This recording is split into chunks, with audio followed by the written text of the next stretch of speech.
त्यो भिडियो यो हो गाइस, त्यो जुन ठेलेको जस्तो बनाइरहेछ नि गाइस, यो भिडियो चाहिँ यो हो। अहिले त्यो भिडियोलाई एआई को थ्रुबाट यिनीहरूले यस्तो बनाएर है पुरै यो भिडियो है गाइस, यो भिडियोलाई यो मान्छेलाई ठेलिरहनु भएको छ नि, यो मान्छेलाई ठेलेको होइन, यिनीहरूले एआईबाट ठेलेको जस्तो बनाएर फेक भिडियो बनाएर यिनीहरूले पुरै भाइरल गरिरहेको छ गाइस।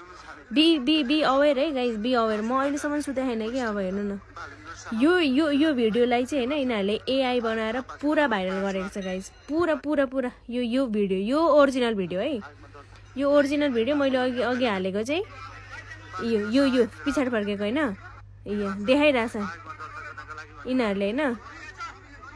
तर यो भिडियोलाई चाहिँ साला अराजक हरामीहरूले चाहिँ अनेक बालेन्सालाई गर्नको लागि चाहिँ होइन जे पनि गर्दो रहेछ कि यिनीहरूले।